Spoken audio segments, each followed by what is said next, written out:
Hello everyone. So vector space and linear transformation ಅಲ್ಲಿ very important topic ಅಂತಾನೆ ಇದನ್ನು consider ಮಾಡ್ಬೋದು, rank and nullity theorem. So first ಇದನ್ನು state rank and nullity theorem ಅಂತ ಕೇಳ್ತಾರೆ. ಅದ್ರ ಜೊತೆಗೆ ಒಂದು ಪ್ರಾಬ್ಲಮನ್ನು ಅಟ್ಯಾಚ್ ಮಾಡಿರ್ತಾರೆ. ಸೊ ಆ ಪ್ರಾಬ್ಲಮಲ್ಲಿ ನಾವು ಫೈಂಡ್ ಔಟ್ ಮಾಡಬೇಕಿರೋದು ರ್ಯಾಂಕು, ನಲ್ಲಿಟಿ ಮತ್ತು ರ್ಯಾಂಕ್ ನಲ್ಲಿಟಿ ಥಿಯರಮನ್ನು ವೆರಿಫೈ ಮಾಡಬೇಕು. ನೆಕ್ಸ್ಟು ರೇಂಜು ಆ್ಯಂಡ್ ಕರ್ನಲ್ ಇಷ್ಟು ಕೂಡ ನಾವು ಫೈಂಡ್ ಔಟ್ ಮಾಡಬೇಕಾಗುತ್ತೆ. So let us state the rank nullity theorem. Rank nullity theorem ಏನು ಸ್ಟೇಟ್ ಮಾಡುತ್ತೆ ಅಂತಂದರೆ, the sum of rank and nullity of some transformation is equals to the dimension of vector space V ಅಂತ ಹೇಳ್ಬೋದು ನಾವು. Okay, so ಅದನ್ನು ಹೆಂಗೆ ಬರಿತೀವಿ and ಹೇಗೆ ನಾವು ಅದನ್ನು ಡಿನೋಟ್ ಮಾಡ್ತೀವಿ ಅಂತ ಅಂದರೆ, ಸೊ ಹಿಯರ್ ಸ್ಟೇಟ್ಮೆಂಟ್ ಬರೀಲೇಬೇಕು, ಈಸಿ ಇದೆ. The sum of rank and nullity of T is equal to the dimension of V. Okay, so ಇದನ್ನು ನಾವು ಹೇಗೆ ಡಿನೋಟ್ ಮಾಡ್ತೀವಿ ಅಂತಂದರೆ, ರ್ಯಾಂಕನ್ನು ನಾವು small letter R of E ಟಿನ ರ್ಯಾಂಕ್ ಪ್ಲಸ್ ನಲ್ಲಿಟಿನ small letter N of T which is equals to dimension of ವಿನ ನಾವು ಡೈಮೆನ್ಷನ್ DIM ಆಫ್ ವಿ ಅಂತಲೂ ಬರಿಬೋದು ಅಥವಾ ಡಿ ಆಫ್ ವಿ ಅಂತಲೂ ಬರಿಬೋದು. ಇದು ವೆರಿಫೈ ಆಗಬೇಕು. ಓಕೆ, ಇದು ಇದೆ ನಮ್ಮ statement rank and nullity theorem. So statement ಕೇಳ್ತಾರೆ, ಅದ್ರ ಜೊತೆಗೆ ಒಂದು ಪ್ರಾಬ್ಲಮನ್ನು ಕೇಳ್ತಾರೆ. ಪ್ರಾಬ್ಲಮ್ ಹೆಂಗೆ ಸಾಲ್ವ್ ಮಾಡುತ್ತೆ ನೋಡೋಣ. So yes, find the range, null space, rank, nullity in the case of the following linear transformation, also verify the rank nullity theorem ಅಂತ ಇದೆ. ನಾವು ಫೈಂಡ್ ಔಟ್ ಮಾಡಬೇಕಿರೋದು ರೇಂಜ್, ನಲ್ ಸ್ಪೇಸ್. ನಲ್ ಸ್ಪೇಸ್ನ ನಾವು kernel ಅಂತಲೂ ಸಹ ಹೇಳ್ತೀವಿ, ಕರ್ನಲ್ ಅಂತಲೂ ಅವ್ರು ಕೇಳ್ಬೋದು. ರೇಂಜು, ಕರ್ನಲ್ಲು, ರ್ಯಾಂಕ್, ನಲ್ಲಿಟಿ ನಾವು ಫೈಂಡ್ ಔಟ್ ಮಾಡಬೇಕು. And also verify the rank nullity theorem. Rank nullity theorem verify ಮಾಡಬೇಕು ಅಂತಂದರೆ ನಾವಿಲ್ಲಿ ಫೈಂಡ್ ಔಟ್ ಮಾಡಬೇಕಿರೋದು ರ್ಯಾಂಕು, ನಲ್ಲಿಟಿ ಅವೆರಡೂ ನಾವು ಆ್ಯಡ್ ಮಾಡಿದಾಗ ಡೈಮೆನ್ಷನ್ ಆಫ್ ವಿ ಬರ್ತಿದೆಯಾ ಅಂತ ನಾವು ಚೆಕ್ ಮಾಡಬೇಕು. ಚೆಕ್ ಮಾಡಿದಾಗ ಈಕ್ವಲ್ ಬರ್ತಾ ಇದೆ ಅಂತಂದರೆ ಆವಾಗ ಆ ಥಿಯರಮ್ ವೆರಿಫೈ ಆಯಿತು ಅಂತ. ಸೊ ಫಸ್ಟು ನಾವು ರ್ಯಾಂಕು ನಲ್ಲಿಟಿ ಥಿಯರಮನ್ನು, ರ್ಯಾಂಕು ಮತ್ತು ನಲ್ಲಿಟಿ ಫೈಂಡ್ ಔಟ್ ಮಾಡಿಕೊಂಡ್ರೆ ಅದ್ರ ಜೊತೆಗೆ ವೆರಿಫೈ ಮಾಡಿಬಿಟ್ರೆ ಇವೆರಡು ಪಾರ್ಟ್ ಮುಗಿಯುತ್ತೆ. ನೆಕ್ಸ್ಟ್ ನಾವು ರೇಂಜ್ ಆ್ಯಂಡ್ ನಲ್ ಸ್ಪೇಸನ್ನು ಫೈಂಡ್ ಔಟ್ ಮಾಡ್ಕೋಬೋದು. ಸೊ ಫಂಕ್ಷನ್ ಹೆಂಗೆ ಕೊಟ್ಟಿದ್ದಾರೆ ಅಂತಂದರೆ, T linear transformation T from V3 of R to V2 of R defined by T of x, y, z is equals to y minus x, y minus z ಈ ಥರ ಕೊಟ್ಟಿದ್ದಾರೆ. So ಇಲ್ಲಿ ನೀವು first ನೀವೇನು ನೋಡಬೇಕು ಅಂತಂದರೆ, ನಾವು ವೆರಿಫೈ ಮಾಡಬೇಕಲ್ಲ ರ್ಯಾಂಕ್ ನಲ್ಲಿಟಿ ಥಿಯರಮನ್ನು. ಸೊ ಡೈಮೆನ್ಷನ್ ಆಫ್ ವಿ ಏನಿದೆ ಅಂತ ನಿಮಗೆ ಗೊತ್ತಾಗಬೇಕು. ಡೈಮೆನ್ಷನ್ ಆಫ್ ವಿ ಅಂತ ಅಂದರೆ ಏನು ಅಂತಂದರೆ, ಇಲ್ಲಿ ಅವರು ಕೊಟ್ಟಿರ್ತಾರಲ್ಲ ಒಂದು function T from this to this ಅಂತ, ಇದರಲ್ಲಿ ನೀವು ಮೇನ್ ಫೋಕಸ್ ಮಾಡಬೇಕಿರೋದು ಈ ಫಂಕ್ಷನ್ ಇಲ್ಲಿ V2 ಇದೆಯಾ ಅಥವಾ V3 ಇದೆಯಾ, ಜಸ್ಟ್ V ಇದೆಯಾ ಅಥವಾ V4 ಇದೆಯಾ ಏನು ಅಂತ ನೀವು ಇಲ್ಲಿ ಚೆಕ್ ಮಾಡಬೇಕು. ಇನ್ ಕೇಸ್ V3 ಇದೆ ಅಂತಂದರೆ ಇದ್ರದ್ದು ಡೈಮೆನ್ಷನ್ ಏನು ಅಂತಂದರೆ 3 ಎಲಿಮೆಂಟ್ಸ್ ಇದೆ ಅದರಲ್ಲಿ ಅಂತ. ಇನ್ ಕೇಸ್ 2 ಇದ್ದರೆ ಡೈಮೆನ್ಷನ್ 2 ಬರುತ್ತೆ, ಇಲ್ಲಿ V4 ಇದ್ದರೆ ಡೈಮೆನ್ಷನ್ 4 ಬರುತ್ತೆ ಅಂತ. ಸೊ ಈ ಒಂದು ಪರ್ಟಿಕ್ಯುಲರ್ ಕೇಸಲ್ಲಿ V3 ಇದೆ ಅಂತಂದರೆ ಡೈಮೆನ್ಷನ್ ಏನು ಬರುತ್ತೆ? ಸೊ ಸೊಲ್ಯೂಷನ್ ಇಲ್ಲೇ ನಿಮಗೆ ಡೈಮೆನ್ಷನ್ ಗೊತ್ತಾಗೋಯ್ತು. ಡೈಮೆನ್ಷನ್ ಆಫ್ ವಿ ಅಥವಾ ಡಿ ಆಫ್ ವಿ ಅಂತಲೂ ನೀವು ಬರ್ಕೋಬೋದು, which is equals to 3. So ಈ ಕಡೆ RHS ನನಗೆ ಆಲ್ರೆಡಿ 3 ಅಂತ ಗೊತ್ತಾಗಿದೆ. ಈಗ ನಾನು ರ್ಯಾಂಕ್ ಫೈಂಡ್ ಔಟ್ ಮಾಡಬೇಕು, ನಲ್ಲಿಟಿನ ಫೈಂಡ್ ಔಟ್ ಮಾಡಬೇಕು. ಇವೆರಡೂ ಆ್ಯಡ್ ಮಾಡಿದಾಗಲೂ ಕೂಡ 3 ಅನ್ನೋದೇ ನಂಬರ್ ಬರಬೇಕು. ಆವಾಗ ಡೈಮೆನ್ಷನು ಇವೆರಡು ಈಕ್ವಲ್ ಆಗುತ್ತೆ, ಆವಾಗ ವೆರಿಫೈ ಆಗುತ್ತೆ. ಓಕೆ, ಸೊ ಈಗ ನಾವು ಫಂಕ್ಷನ್ ಏನಂತ ಕೊಟ್ಟಿದ್ದಾರೆ, T of x, y, z is equals to y minus x, y minus z. So ಇಲ್ಲಿ ಫಸ್ಟು ನೀವು ಡೈಮೆನ್ಷನನ್ನು ಬರ್ಕೋತೀರಾ, ಅದಾದ ನಂತರ ಸೊ ಈಗ ಸ್ಟೆಪ್ 1 ಸ್ಟೆಪ್ 2 ಈ ಥರ ನಾವು ನೋಡ್ಕೊಳ್ಳೋಣ. ಸೊ ಸ್ಟೆಪ್ 1 ಏನು ಮಾಡ್ತೀರಾ ಅಂತ ಅಂದರೆ, ಅವ್ರು ಕೊಟ್ಟಿರೋ ಫಂಕ್ಷನನ್ನು ಬರ್ಕೋತೀರಾ. T of x, y, z is equals to y minus x, y minus z. So ಈಗ ನೀವು ಸ್ಟ್ಯಾಂಡರ್ಡ್ ಬೇಸಿಸನ್ನು ಬರ್ಕೋಬೇಕು. ಸ್ಟ್ಯಾಂಡರ್ಡ್ ಬೇಸಿಸ್ ಅಂತ ಅಂದರೆ ಇಲ್ಲಿ V3 ಇರೋದ್ರಿಂದ ಇದಕ್ಕೆ ಸ್ಟ್ಯಾಂಡರ್ಡ್ ಬೇಸಿಸ್. ಇಲ್ಲೂ ಅಷ್ಟೇ, ಇಲ್ಲಿರೋದನ್ನು ನೋಡಬೇಡಿ, ಈ ಕಡೆ ಇರೋದನ್ನು ನೀವು ನೋಡ್ತೀರಾ. ಸೊ V3 ಇರೋದ್ರಿಂದ ಸ್ಟ್ಯಾಂಡರ್ಡ್ ಬೇಸಿಸ್ ಏನಾಗುತ್ತೆ ಅಂದರೆ E1, E2, E3 ಅಂತ ಕನ್ಸಿಡರ್ ಮಾಡ್ಕೋತೀರಾ. ಅದೇ ಇನ್ ಕೇಸ್ ಇಲ್ಲಿ V2 ಅಂತ ಇರ್ತಿತ್ತು ಅಂತಂದರೆ ಜಸ್ಟ್ E1, E2. ಇದ್ರ ಮೀನಿಂಗ್ ಏನು? V3 ಅಂತ ಅಂದರೆ 3 ಎಲಿಮೆಂಟ್ಸ್ ಇದೆ ಅಂತ ಅಂದರೆ, V3 ಅಂತ ಅಂದರೆ 3 ಎಲಿಮೆಂಟ್ಸ್ ಇದೆ ಅಂತ. V2 ಇದೆ ಅಂತಂದರೆ ಎಕ್ಸ್ ಕಮ ವೈ ಅಷ್ಟೇ ಇರುತ್ತೆ. V3 ಇರೋದ್ರಿಂದ X comma Y comma Z. ಅದೇ V4 ಇದ್ರೆ X comma Y comma Z ಕಮ ಇನ್ನೂ ಒಂದು ಎಲಿಮೆಂಟ್ ಯಾವುದೋ ಒಂದು W ಇದೆ ಅಂತ ಅರ್ಥ. ಓಕೆ, ಈಗ 3 ಇರೋದ್ರಿಂದ E1 E2 E3 ಇದನ್ನ ಸ್ಟ್ಯಾಂಡರ್ಡ್ ಬೇಸಿಸ್ ಅಂತ ಹೇಳ್ತೀವಿ. ಅಂದರೆ ಇದು ಯಾವ ಫಾರ್ಮೆಟಲ್ಲಿ ಇರುತ್ತೆ ಅಂದರೆ which is equals to 3 elements ಬರಬೇಕಲ್ವಾ. E1 ಅಂತ ಅಂದರೆ ಫಸ್ಟ್ನೇ ಎಲಿಮೆಂಟು 0 ಇರುತ್ತೆ, ನೆಕ್ಸ್ಟು 0 ಕಮ 0. ನೆಕ್ಸ್ಟ್ E2 ಅಂತ ಅಂದರೆ ಫಸ್ಟು 0, ನೆಕ್ಸ್ಟ್ 1 0. ಅಗೇನ್ E3 ಅಂತ ಅಂದರೆ 0 ಕಮ 0 ಕಮ 1. ಸೊ ಇದನ್ನು ನಾವು ಸ್ಟ್ಯಾಂಡರ್ಡ್ ಬೇಸಿಸ್ ಅಂತ ಹೇಳ್ತೀವಿ. ಈ ಸ್ಟ್ಯಾಂಡರ್ಡ್ ಬೇಸಿಸನ್ನು ನಾವು ಈಗ ಏನು ಮಾಡಬೇಕು ಅಂತಂದರೆ ಇಲ್ಲಿ ಕೊಟ್ಟಿದ್ದಾರಲ್ಲ ಫಂಕ್ಷನ್ ಅದರೊಳಗೆ ಹಾಕಬೇಕು. ಎಕ್ಸ್ ಜಾಗದಲ್ಲಿ 1, ನೆಕ್ಸ್ಟ್ ವೈ ಜಾಗದಲ್ಲಿ 0 ಆ್ಯಂಡ್ ಝೆಡ್ ಜಾಗದಲ್ಲಿ 0. ಇದನ್ನು ಹಾಕಿದಾಗ ಈ ಫಂಕ್ಷನ್ ಏನು ಕ್ರಿಯೇಟ್ ಆಗುತ್ತೆ. ನೆಕ್ಸ್ಟ್ E2 ಅನ್ನು ಇಲ್ಲಿಗೆ ಹಾಕಬೇಕು, E3 ಅನ್ನು ಇಲ್ಲಿಗೆ ಹಾಕಬೇಕು. Okay, so this is the first step ಅಂತ ನಾವು ತಗೋಬಹುದು. ಸೊ ಈಗ ಇದನ್ನು ಹಾಕಿದ್ರೆ ಏನಾಗುತ್ತೆ ಇಲ್ಲಿ. So you can see T of E1 which is equals to E1 ಅಂತ ಅಂದರೆ 1 comma 0 comma 0. Next which is equals to ಇದ್ರ ಮೀನಿಂಗ್ ಏನು, ಎಕ್ಸ್ ಜಾಗದಲ್ಲಿ 1 ಹಾಕ್ತೀನಿ, ವೈ ಜಾಗದಲ್ಲಿ 0 ಹಾಕ್ತೀನಿ, ಝೆಡ್ ಜಾಗದಲ್ಲಿ 0. ಸೊ ಇದನ್ನು ಇಲ್ಲಿಗೆ ಹಾಕಿದ್ರೆ ಏನಾಗುತ್ತೆ, ವೈ ಅಂತಂದರೆ 0 ಮೈನಸ್ ಎಕ್ಸ್ ಜಾಗದಲ್ಲಿ 1, ದೇರ್ಫೋರ್ ಅದೇನಾಗುತ್ತೆ -1 ಕಮ ನೆಕ್ಸ್ಟ್ ಅಗೇನ್ ವೈ ಅಂತಂದರೆ 0 ಇದೆ, ಮೈನಸ್ ಇದೆ, ನೆಕ್ಸ್ಟ್ ಝೆಡ್ಡು ಕೂಡ 0 ಇದೆ, ದೇರ್ಫೋರ್ ಇದು ಕಂಪ್ಲೀಟಾಗಿ 0 ಆಗುತ್ತೆ ಈ ರೀತಿ.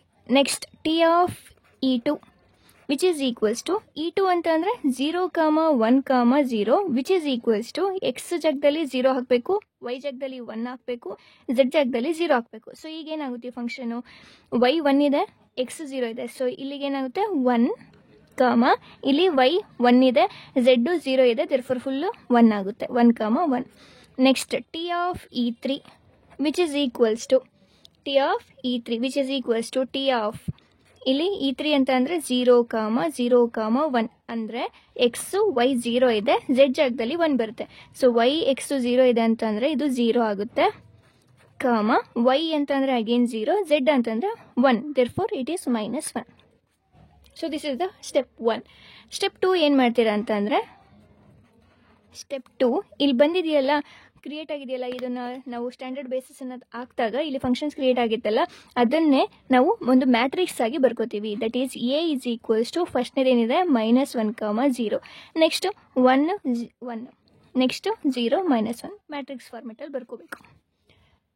ಮ್ಯಾಟ್ರಿಕ್ಸ್ ಆಗಿ ಬರ್ಕೊಂಡ ನಂತರ ಇದನ್ನು row reduced echelon formula use ಮಾಡಿಕೊಂಡು ರೆಡ್ಯೂಸ್ ಮಾಡಬೇಕು.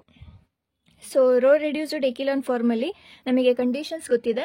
ಸೊ ಫಸ್ಟ್ ರೋ ಅಲ್ಲಿ ಫಸ್ಟ್ ಲೀಡಿಂಗ್ ಎಲಿಮೆಂಟ್ ಅಂತ ನಾವು ಏನು ಹೇಳ್ತೀವಿ ಅದು 1 ಆಗಬೇಕು.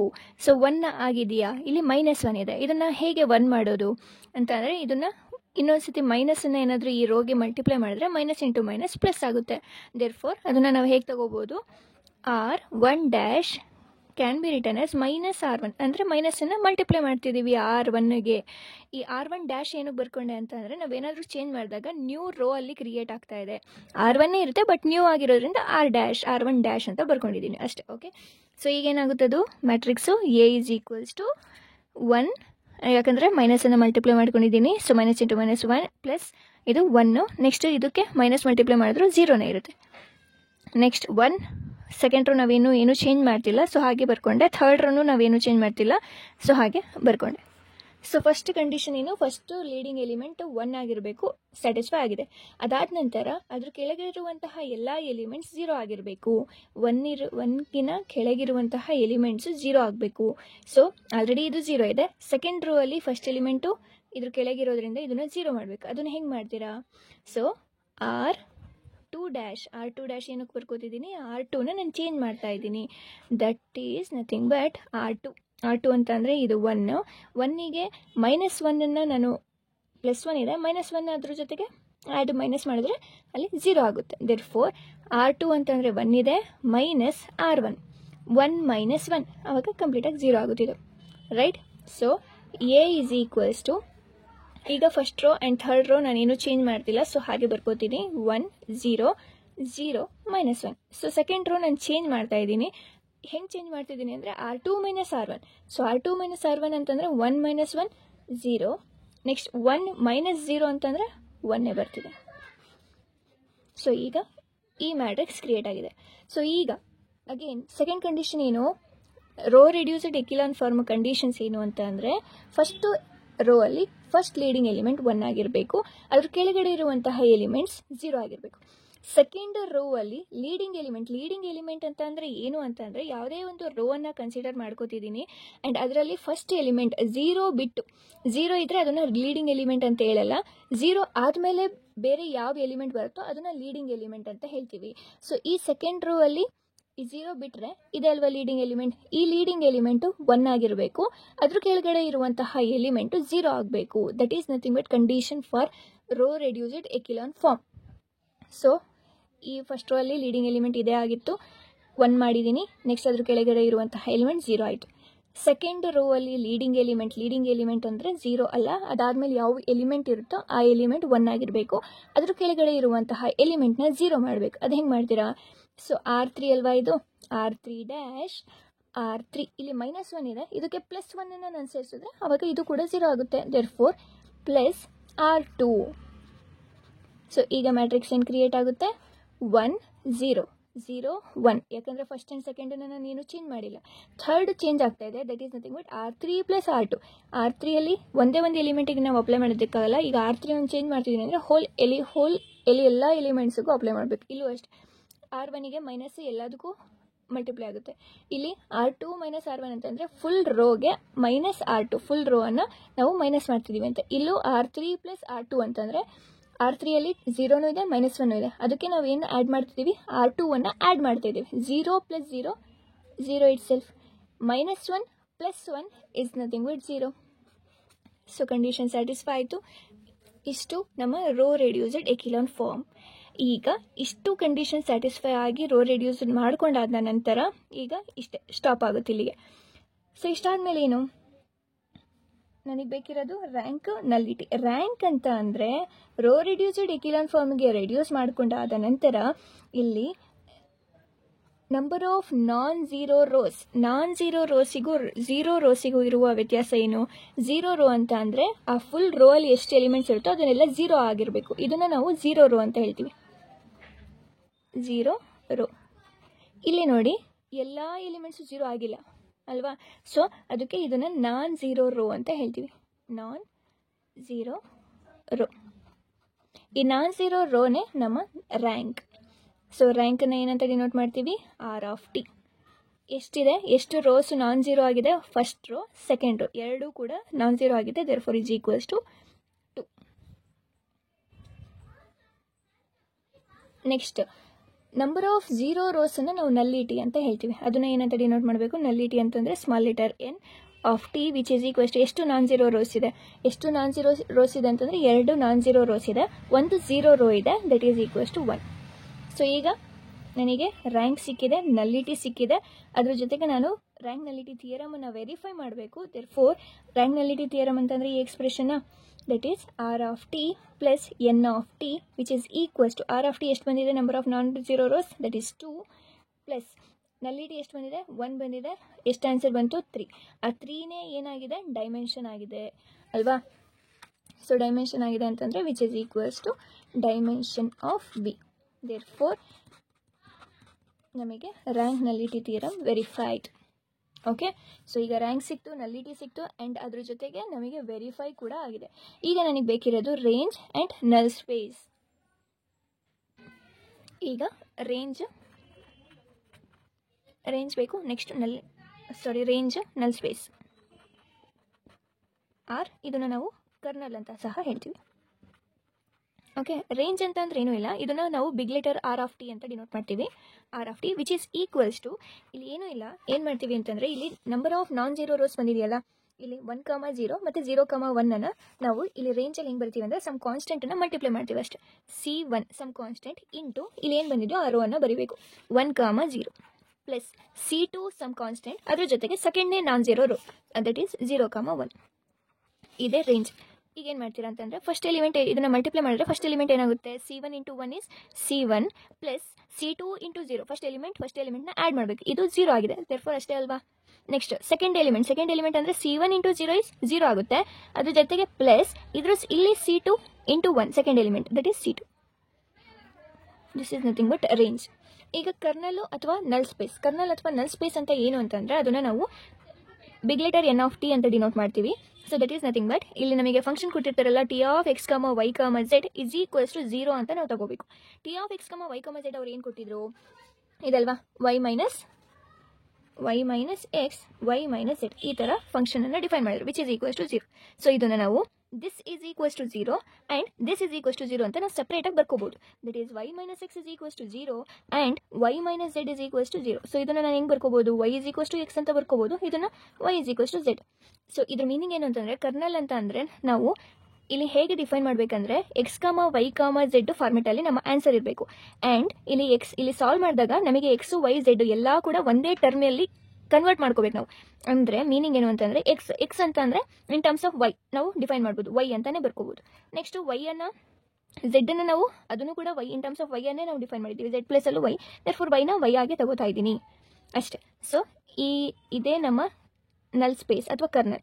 ಇದನ್ನು ವೈ ಅನ್ನು ನಾನು ಬೇಕಿದ್ರೆ ಕೆ ಅಂತ ತಗೊಂಡು ಫೈನಲ್ ಆಗಿ ಆನ್ಸರ್ ನಾನು ಕೆ ಅಂತ ಸಹ ಇಡ್ಬೋದು. ಓಕೆ, ಇಲ್ಲಿ ಕನ್ಫ್ಯೂಷನ್ ಆಗಬೇಡಿ, ಏನೂ ಇಲ್ಲ. ಇದರಲ್ಲಿ ಏನು ಮಾಡ್ತೀರಾ ಅಂತಂದರೆ ಅವ್ರು ಕೊಟ್ಟಿರೋ ಫಂಕ್ಷನನ್ನು ಈಸ್ ಈಕ್ವಲ್ಸ್ ಟು 0 ಅಂತ ತಗೊಂಡು ಸಪ್ರೇಟಾಗಿ ಈಕ್ವಲ್ ಟು 0 ಮಾಡ್ಕೋತೀರಾ. ಈಕ್ವಲ್ ಟು 0 ಮಾಡ್ಕೊಂಡಾದ ನಂತರ ಎಲ್ಲ ವೇರಿಯೇಬಲ್ಸ್ ಯಾವುದಾದ್ರೂ ಒಂದಕ್ಕೆ ಕನ್ವರ್ಟ್ ಮಾಡ್ಕೋಬೇಕು. In terms of z, in terms of x, in terms of y ಯಾವುದಾದ್ರೂ ಒಂದು ಟರ್ಮನ್ನು ಫಿಕ್ಸ್ ಮಾಡಿಕೊಂಡು ಎಲ್ಲಾನು ಕನ್ವರ್ಟ್ ಮಾಡ್ಕೊಂಡಾದ ನಂತರ X comma Y comma Z ಎಕ್ಸಿಗೆ ಏನು ಬಂದಿದೆ ಇಲ್ಲ ಆನ್ಸರ್ ಇನ್ ಟರ್ಮ್ಸ್ ಯಾವುದಾದ್ರೂ ಒಂದು. So Y in terms of Y define ಮಾಡ್ಕೋಬಹುದು. Next Y in terms of Y define ಮಾಡ್ಕೋತಿರೋದ್ರಿಂದ ವೈನ ಹಾಗೆ ಇಡ್ತೀವಿ. ಝೆಡ್ಡು ಕೂಡ ಇನ್ ಟರ್ಮ್ಸ್ ಆಫ್ ವೈ ನಾವು ಡಿಫೈನ್ ಮಾಡ್ಬೋದು, therefore Z is equals to Y ಬಂದಿದೆ, ದೇರ್ಫೋರ್ ಅದು ಕೂಡ ವೈ. ಲಾಸ್ಟಲ್ಲಿ ಯಾವುದಾದ್ರೂ ಒಂದು ಕಾನ್ಸ್ಟೆಂಟ್ಗೆ ಈಕ್ವಲ್ ಮಾಡ್ಕೊಳ್ಳಿ, this is nothing but answer. ಅದೇ ರೀತಿ ರೇಂಜ್ ಅಂತ ಅಂದರೆ ನಮಗಿಲ್ಲಿ ನಾನ್ ಝೀರೋ ರೋ ಏನು ಬಂದಿದೆಯೋ ನಾನ್ ಝೀರೋ ರೋಸು ಅದಕ್ಕೆ ಸಮ್ ಕಾನ್ಸ್ಟೆಂಟನ್ನು ಮಲ್ಟಿಪ್ಲೈ ಮಾಡಿ ಬರೀತಿದ್ದೀವಿ ಪ್ಲಸ್, ಅಷ್ಟೇ ಇದು ಆನ್ಸರ್.